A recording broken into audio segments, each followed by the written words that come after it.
Let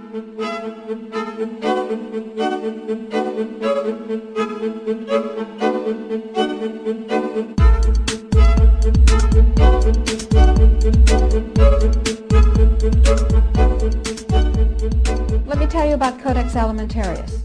Let me define it for you. Let me help you understand the enemy. And let me assure you that absolutely nothing that I'm going to tell you is exaggerated, is interpolated, or is imagined.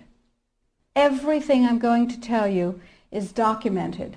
And it's a great deal of it is documented on my website, which is www.healthfreedomusa, one word, healthfreedomusa.org. Let me back up and tell you that I've been watching Codex come toward us for about the last decade.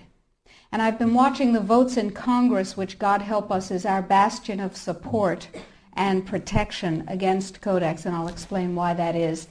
I've been watching the votes to protect our health freedom dwindle until finally in the 109th Congress, without a good deal of activity, we didn't have the votes to protect us.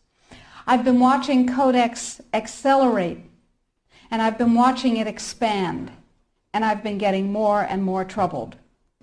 Let me give you a brief rundown of Codex then. After the Second World War, the Nuremberg tribunals were held, in which people who had committed crimes against humanity were judged by the world community in a court run by the United States and Britain, and they were sentenced to terms in prison if they were found guilty of crimes against humanity.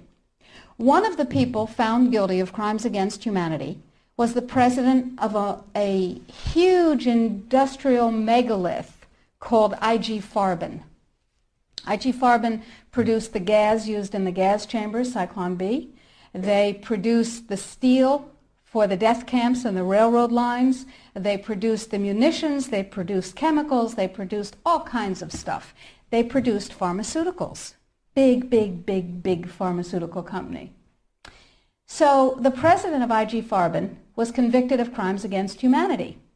Now, he's a sort of artistic fellow and creative. He was the one who was responsible for the slogan that people saw as they entered Auschwitz, usually for the last time. Arbeit macht frei. Work brings freedom. Creative sort of fellow. So he was sitting in jail and he said, well, that didn't work. What else can we do? I've got it. Food.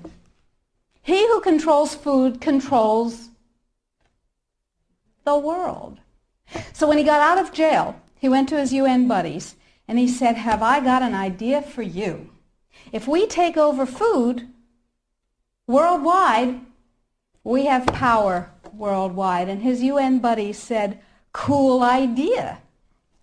And so they created a trade commission.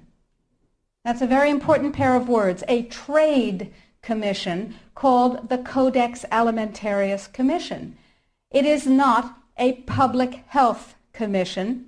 It is not a consumer protection commission. It is a trade commission. Trade is about what? Money. Business. Trade is about profit. Well, they said in 1962, we're going to work toward total global implementation of Codex Alimentarius on December 31st, 2009. Long term.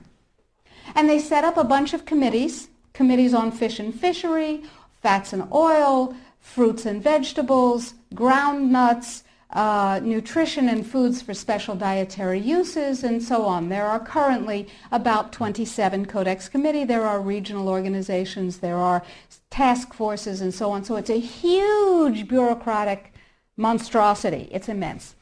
Codex has promulgated well over 4,000 guidelines, standards, and regulations on everything which can legally be put into your mouth, with the exception of pharmaceuticals. They are not part of Codex. Important. Now, Codex standards have no legal weight whatsoever. Zero. So who cares about them? They're just standards. So we're talking about an industry-dominated, regulation-setting organization. But if it has no legal standing, who cares, right? Here's the history of Codex Alimentarius before 1962. The Austro-Hungarian Empire said, we need rules by which the courts can rule on cases involving food. So we'll have regulations and rules that the courts will enforce. That's how they get their weight. That was called the Codex Alimentarius, and it was put into place around 1893 and lasted until the end of the Austro-Hungarian Empire in the First World War. So the idea was there in the Germanic tradition. We need rules, lots of rules, lots and lots of rules. We need a lot of rules. Let's have rules for everything to do with food. So it was sort of a natural extension for the German industrialists to say, we'll go back to the good old days of Codex Alimentarius, back when we had them in the Austro-Hungarian Empire. Cool. So they started promulgating their rules and regulations, and they were voluntary. They were sort of guidelines. Now, Codex Alimentarius Commission is administered by the World Health Organization, WHO, and the FAO, the Food and Agriculture Organization. They fund Codex and they run it at the request of the UN. So they're mommy and daddy to Codex Alimentarius. And that's very interesting because they're supposed to be about health and food worldwide. Some conflicts of interest that we'll talk about. So Codex started promulgating regulations and rules, and the way that's done is that the committees work up a rule, a standard, a guideline, a regulation, and then they get it to what's called Step 8, which is the final step in their administrative process, and then it's presented to the Codex Alimentarius Commission for ratification, like the vitamin and mineral guideline was presented to the Codex Alimentarius Commission on July 4th this past summer. It was ratified, it was approved by consensus, and it is now, despite the propaganda that you're going to hear, if you ever hear about it in the media, it is now mandatory upon any member country of the WTO, the World Trade Organization. Well, what in the world do they have to do with it? And the answer is everything. The World Trade Organization, you see, accepted Codex when the World Trade Organization was formed in 1994. Okay? They said, well, how are we going to decide trade disputes around food if we don't have a set of rules? I know. We'll accept the Codex Alimentarius rules. And all the members of the WTO worldwide will, get ready for an Orwellian term, harmonize with our standards, with the Codex standards. Harmonize. I suggest you capitalize the first 4 letters in your mind. So everybody's supposed to harmonize with Codex. And when they harmonize with Codex, then if they get pulled into the World Trade Organization dispute resolution process, they have a chance of winning. Because, here's the kicker. You ready for this one? If 2 countries go into the World Trade Organization dispute resolution process, and one of them is Codex compliant, and one of them is not Codex compliant, the one that is Codex compliant automatically wins regardless of the merit of the case. People are using Codex compliance as a weapon in a much bigger economic battle. So, every country in the world is racing to do what? To become Codex compliant. So, in the United States, the situation is, okay, how do we become Codex compliant when we have laws that protect us? And you have to remember that Codex does not serve consumer well-being, does not serve health. It serves what I call the 5 bigs. Big pharma, big chema, big biotechna, big agribiz, and big medica. Little you and little me are not served by Codex in the least. So before we go forward and talk about the rest of what has to happen, let's ask what Codex does. You probably all know about the vitamin and mineral guideline that was ratified on July 4th. You may not know that although it is said that Codex guidelines, regulations, and standards which have been ratified are voluntary, they are not voluntary. That is known as a lie. They are mandatory, but they are not fully mandatory until December 31st, 2009. They're sort of kind of a little bit mandatory now, and they're totally mandatory then. Okay, so what does Codex do? Why do I care enough about Codex to close my practice and stop treating patients who came to me from around the world to help them regain their health and be radiantly well with non-toxic means, which is a very satisfying thing to do. I love it. And it also provided me with an income. That was nice. Why am I concerned enough? Okay, let's talk about the vitamin and mineral guideline first. In 1994, here in the United States, DSHEA, the Dietary Supplements, Health and Education Act, was passed, which classifies nutrients and herbs as foods. As foods, you can set no upper limit on them. You cannot set an upper limit on lettuce, lamb, or rutabagas, and similarly, you cannot set an upper limit on vitamin C, echinacea, ginkgo biloba, vitamin D. And access to nutrients is freely given to us. We are allowed to have any nutrients we want because, and this is a very important point, under common law, anything not forbidden is permitted. Codex, on the other hand, is a Napoleonic Code law system. Under Napoleonic Code, anything not permitted is forbidden. That's called a positive list. So, vitamins and minerals. In 1994, we passed DSHEA. Nutrients are foods. We can have as much of them as we want. It's our business. In 1994, Codex, with no notice here in this country whatsoever, declared nutrients, put on your intellectual seatbelts, declared nutrients to be toxins. They're poisons. Dangerous industrial poisons. As poisons, we have to be protected from them. How do you protect somebody from a poison? You use toxicology. You use a science called risk assessment. A quick primer on risk assessment. First, you take the substance that's poisonous and you feed it to animals and you determine the dose that kills 50% of them. That's called the LD50. Okay? And you extrapolate what the LD50 for a human being might be. Then you go down to the other end of the dosage range and you start feeding itty-bitty tiny bits of it to test animals. And you come up with the largest possible dose, the maximum permissible upper limit, that can be fed to an animal before a discernible impact is shown. Okay? No discernible impact. Then you divide that by 100. That's how they do it in risk assessment. And now you've got a safety margin. So you've got 1/100th of the dose that can be given, the largest dose that can be given with no discernible impact. Okay? Nutrients under Codex not only are limited to those nutrients on the positive list, and we anticipate there will be 18 of them, and they do not include CoQ10, glucosamine, chondroitin sulfate. They do include fluoride,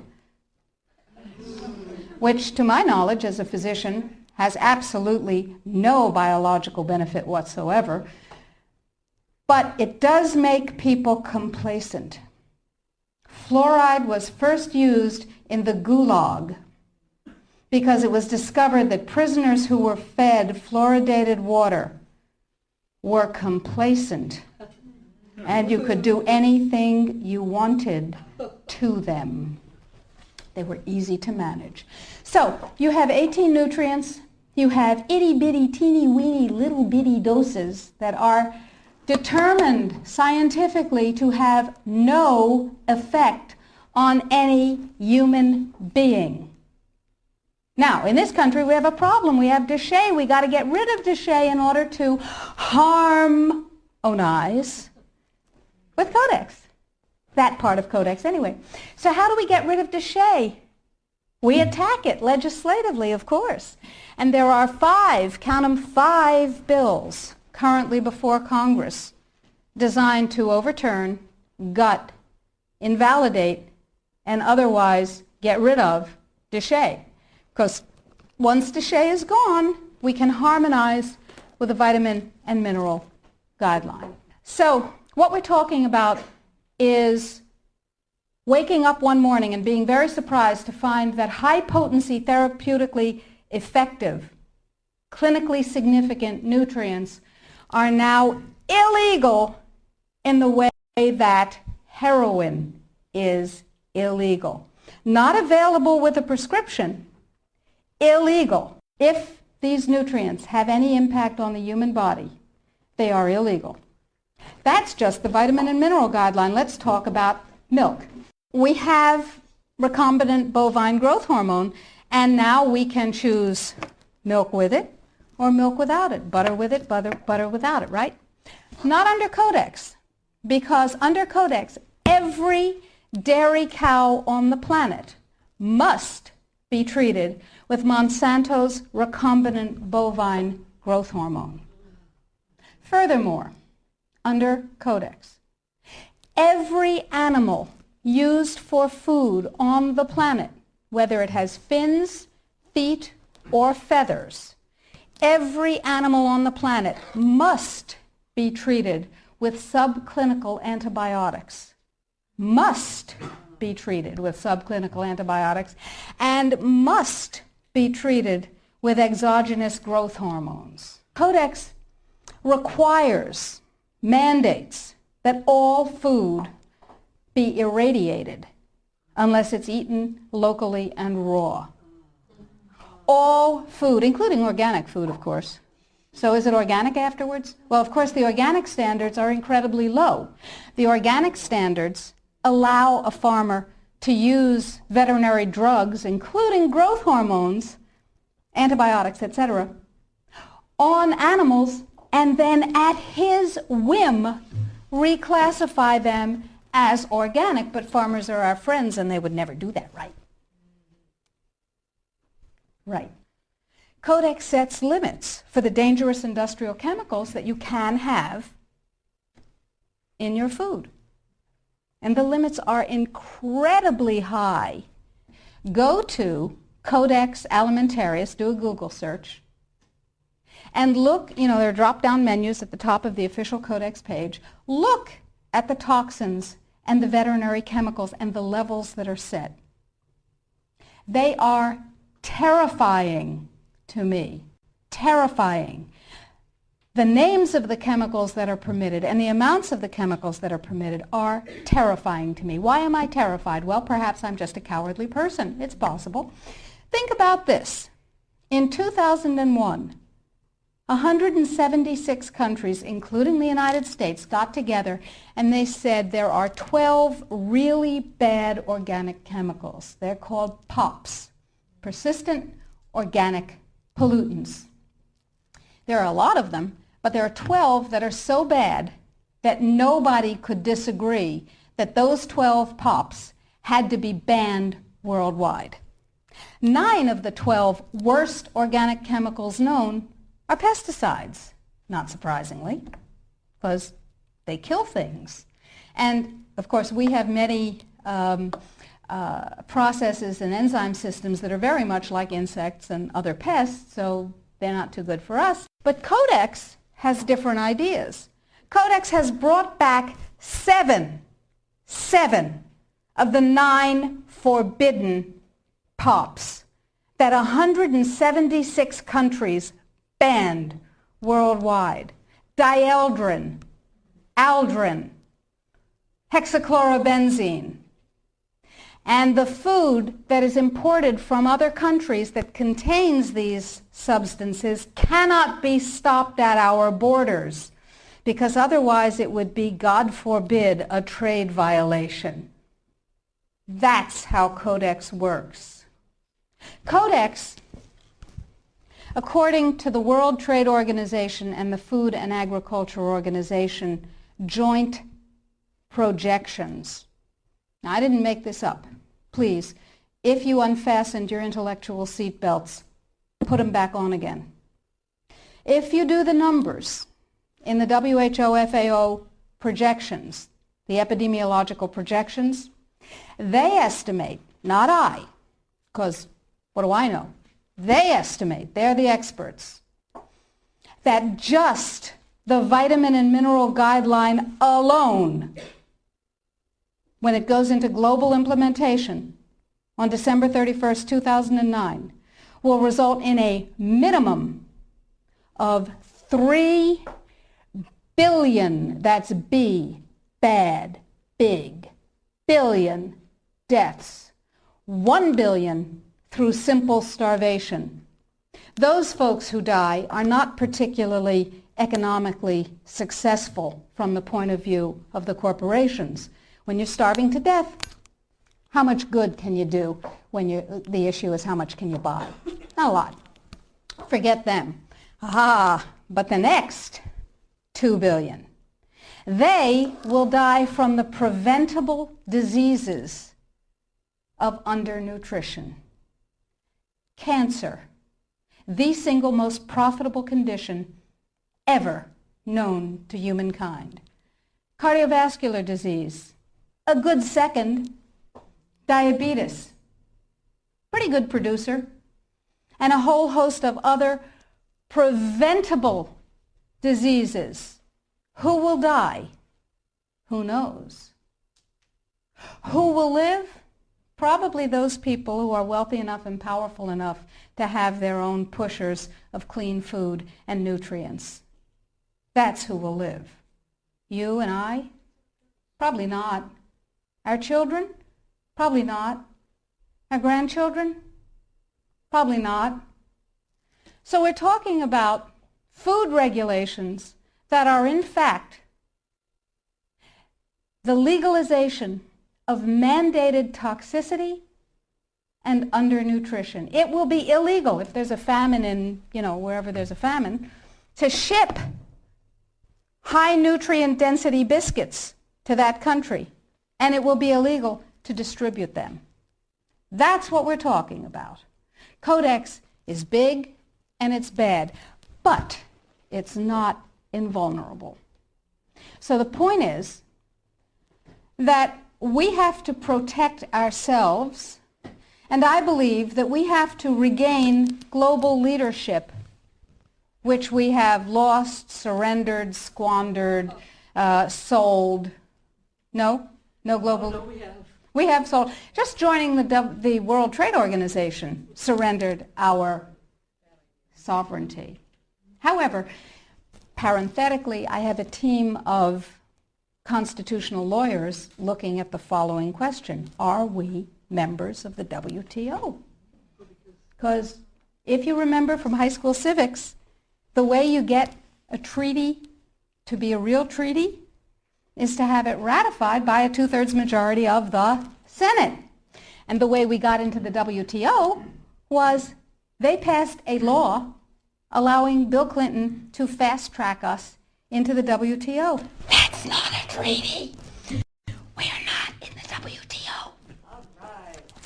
Now, that's a piece of the battle. Tell George. We will tell George, but I don't think he's going to be relevant by the time we tell him.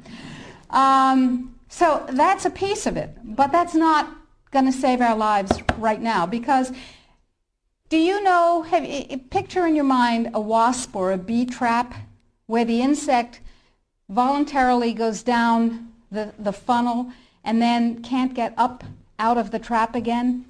That's Codex. A regular law can be overturned, it can be repealed, it can be corrected by another piece of legislation.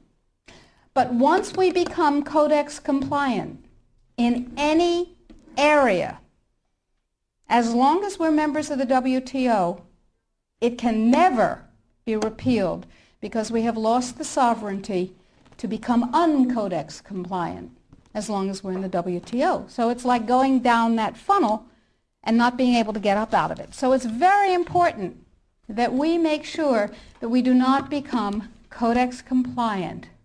But then we'll be hit with all those big trade sanctions and the country will be destroyed economically, right? No. Remember surprise? One of the principles of war? Remember mass, where you take your strength and put it against the enemy's weakness? Well, here's what we've done. We have a team of lawyers who have spent hundreds of hours with us pro bono. These are good guy lawyers. These two gentlemen and we have spent hundreds of hours studying Codex, understanding its weaknesses, a lot of weaknesses, and constructing a strategy which will take the sucker down. It will take it down.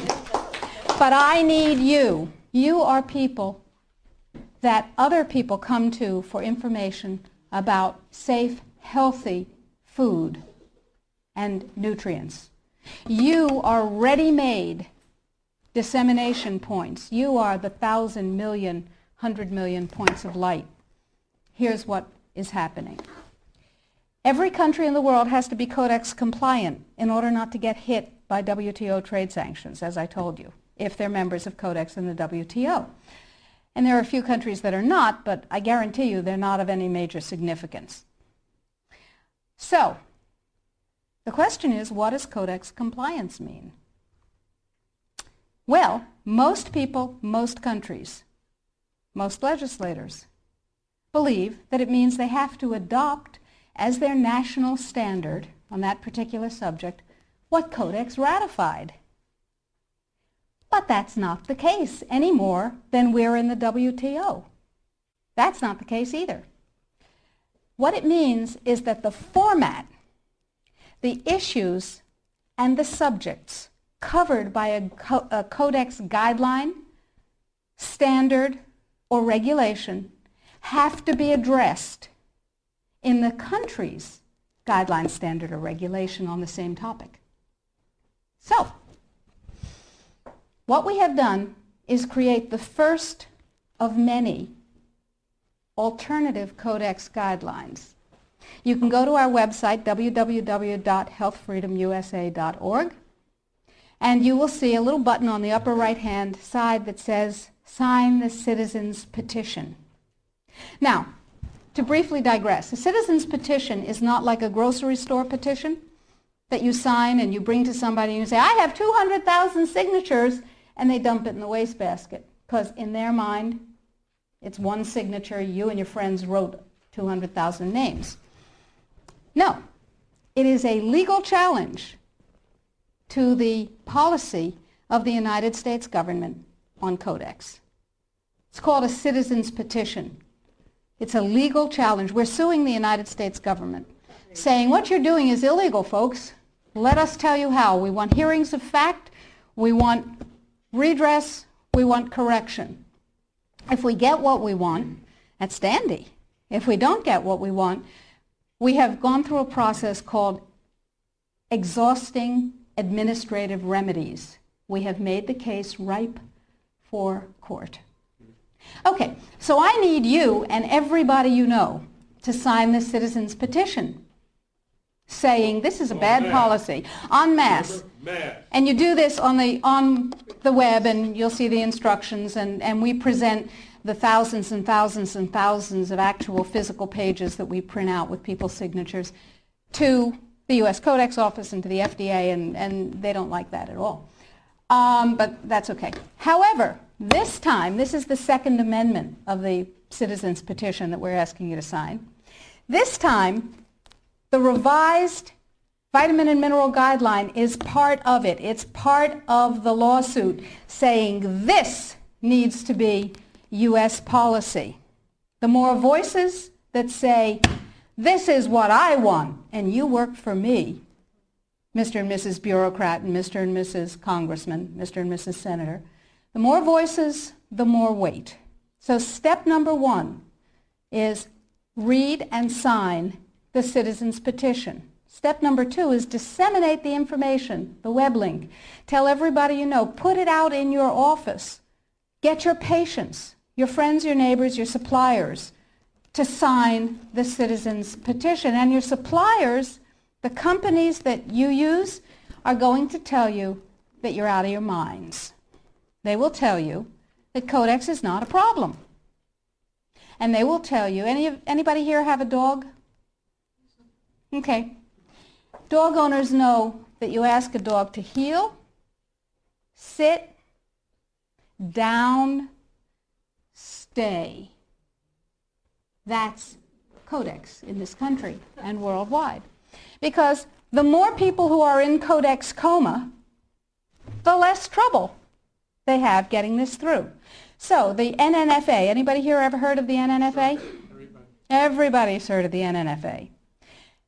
Did you know that the members of the NNFA are not just health food stores and manufacturers, but include companies with names you may have heard? Pfizer, Merck, Monsanto, Bayer, BASF, Archer Daniels Midland, Chemet, Eastman Chemical, I could go on, GlaxoSmithKline Wellcome, Wyeth Arrest, you get the idea. Why? Because after DSHEA was passed and the nutrient business burgeoned, the pharmaceutical folks said, and they're not dumb, said there's gold in them thar pills. And they bought the means of production of many, many, many companies, and they bought the companies themselves. So they're in the nutrient business.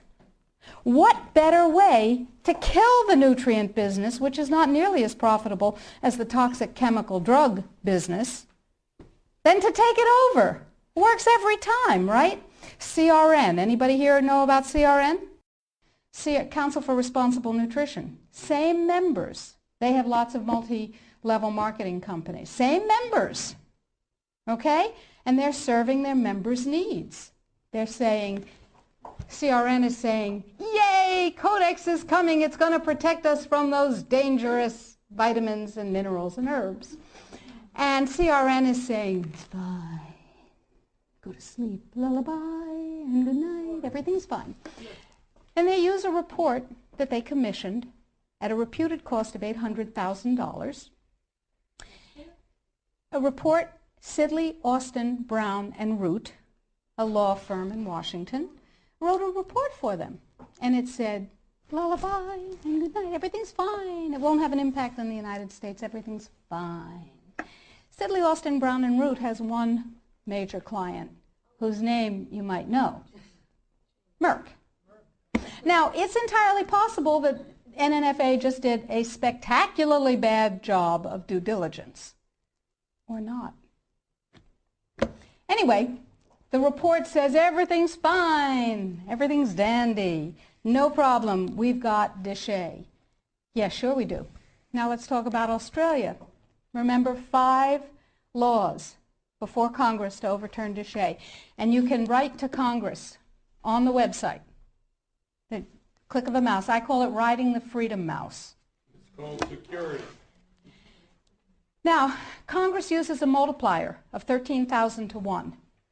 Every email, fax, phone call, letter. Don't write letters. They get decontaminated. They never get to Congress.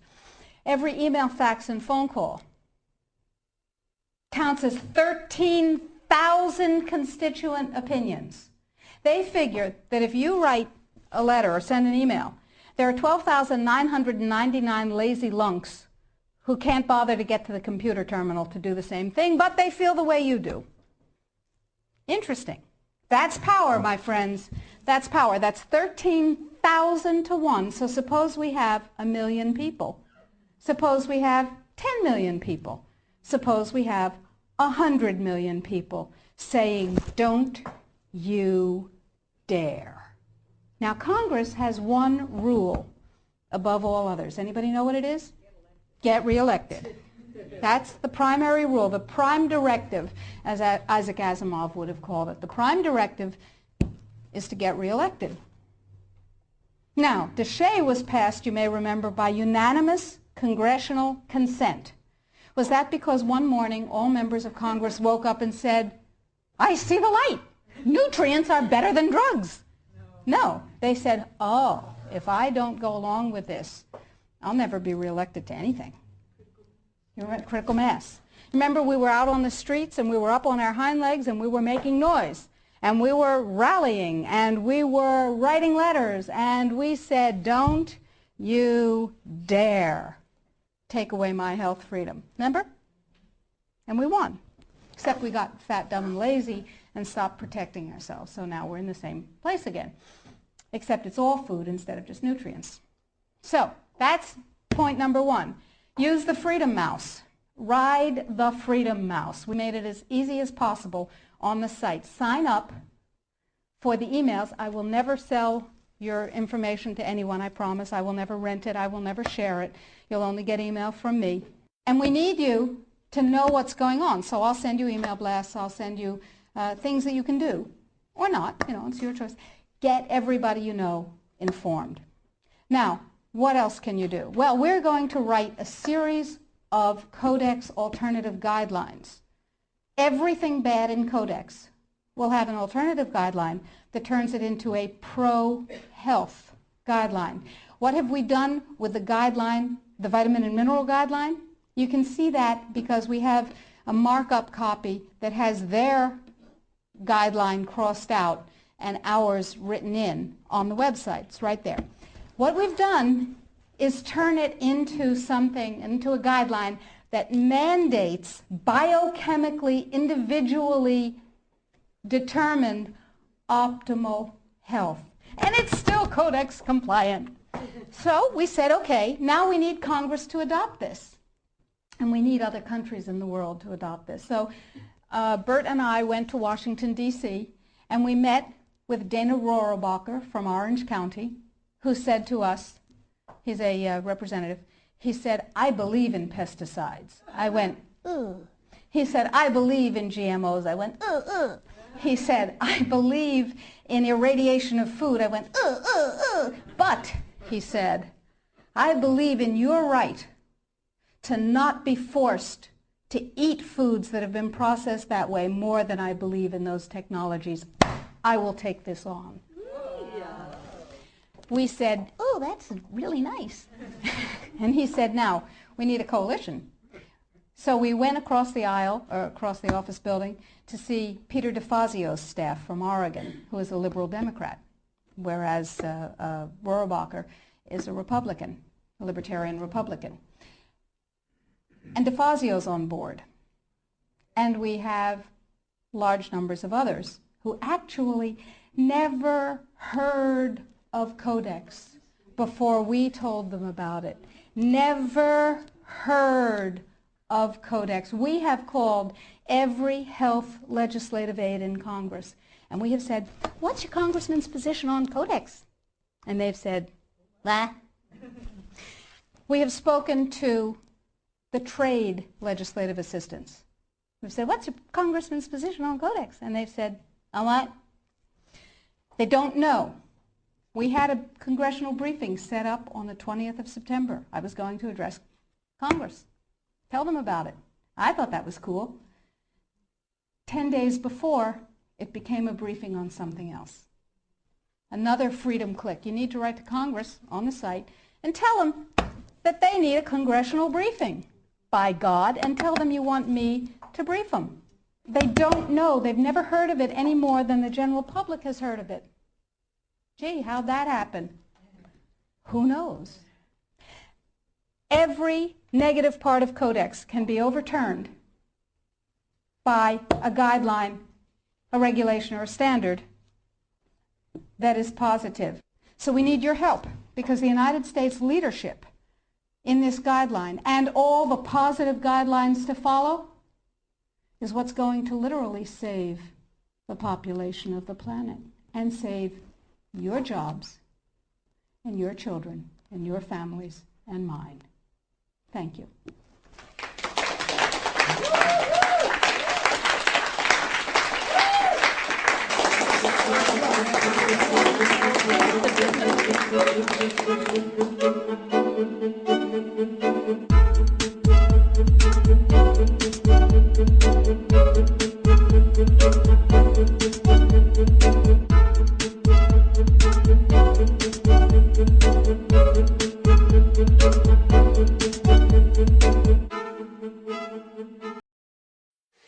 primary purpose of the event was to raise awareness of Codex Alimentarius, which is a piece of global directive that very, very few people are aware of.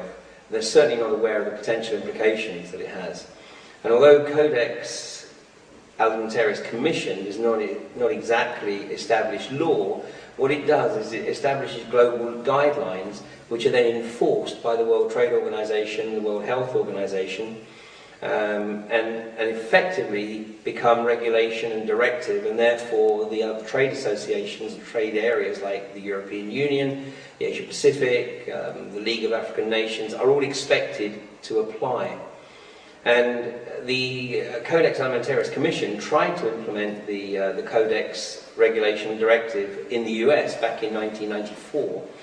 But fortunately, the people actually realised what was occurring. The campaign was actually led by the Whole Food stores. It's a chain of stores that runs right across America. And obviously, by the name, they sell Whole Foods. They realised the threat, and so they campaigned and got people to hit the streets, right to their congressmen, right to their senators. And these people realised that if they didn't do something about the Codex threat, then potentially they were going to be not elected next time round. So a piece of legislation was introduced called the DSHEA legislation, the Dietary Health Supplement Education Act. Sorry, Dietary Supplement Health Education Act, in 1994, which effectively put a ring fence around the natural food and natural health markets in the UK, in the US.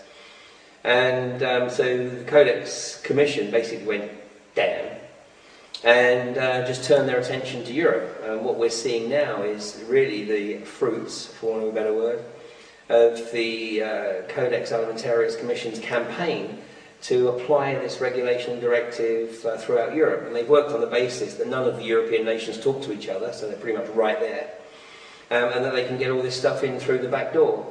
And to put it in a nutshell, their long-term objective is to effectively eradicate all organic farming, all natural farming, so that all farming is controlled by the likes of Monsanto and Cargill. And in the worst case scenario, we'd have a situation like exists in Iraq right now, where 2 years ago the US government was manipulated effectively by Monsanto into forcing the fledgling Iraqi government to introduce law which prevented the Iraqi farmers from saving their seeds. So the Iraqi farmers had to purchase seeds from Monsanto, which effectively had the Terminator gene built in. Therefore, obviously, the crop that grows does not produce seeds which could be used. So every year, the farmers have to produce their next batch of seeds from Monsanto. I mean, this is completely outrageous. You know, farming has been on this planet, in a recorded history at least, for the last 5,500 years. And in here we see an extremely pernicious attempt to completely wipe out all the natural farming techniques, and all food will effectively come from genetically modified crops. And of course this has tremendous impact on the health of people. I mean, basically they're eating shit, and so their bodies will go to shit. Which of course has an immediate impact on the health industry.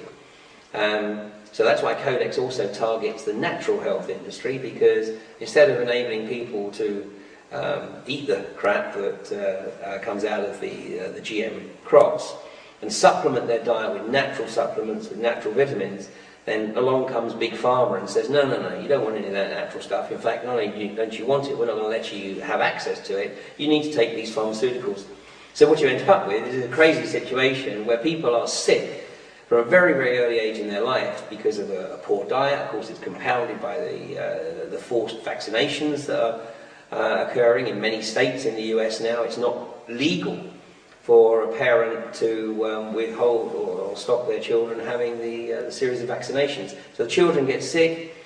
You know, they go along to the doctor gives them pharmaceuticals, it destroys the immune system of the body. So what you have is a situation where, ironically, although people may live longer, their quality of life, of course, is dramatically reduced, and they're totally reliant on pharmaceuticals. So guess who wins out? The pharmaceutical companies. Is this cycle of sickness, is this just corporate greed? Is it just all about money, or is there another agenda going on here, in your opinion? It depends on who I'm talking to. Certainly on one level, there's no question, it's corporate greed, absolutely. And this is indeed very well documented in this excellent book, which is now 24 years old, called Corporate Crime in the Pharmaceutical Industry. I mean, it is without any shadow of doubt the most corrupt industry. Now, don't get me wrong, I'm not totally anti, the pharmaceutical industry. I mean, if it wasn't for the pharmaceutical industry, my 5-year-old son wouldn't be here now. But, it's everything in balance, and it's about choice. What we have is the corporate pharmaceutical industry trying to completely eradicate choice, and they want to be able to dominate. And the reason they want to be able to dominate is because it's mega bucks. I mean, back in 2002, the top 10 pharmaceutical companies, the profitability of those top 10 companies was greater than the profitability, the combined profitability of the other 490 companies in the Fortune 500. I mean, this is big, big business. And to just put it in perspective, the chairman of Pfizer in 2002, his compensation package in that year was $74 million. I mean, this is obscene. It is completely obscene. But that's corporate greed. And the other level is, without any shadow of doubt, there is an attempt, and it's going to be very difficult to perhaps give this any perspective in a short space of time, but there is an absolute attempt to completely shut down the possibility of any human being making a spiritual connect. I mean, we have long known about the spiritual connect that kicks in around about the age of 40. Which we in the West call the midlife crisis, but in the indigenous peoples they call it the midlife opportunity. And it's an opportunity to see the world from a completely different perspective. And there are certain fundamental requirements, physiological requirements, it would seem, for that to happen. And these guys want to make sure that that physiological trigger effectively is neutralized, and that people are kept locked into the physical, secular, empirical world of slavery, financial slavery, consumerism slavery. I mean, a consumer society needs consumers, and it needs relatively healthy consumers, healthy enough to do the work so that they can earn money so that they consume, but not that healthy that they don't need pharmaceuticals.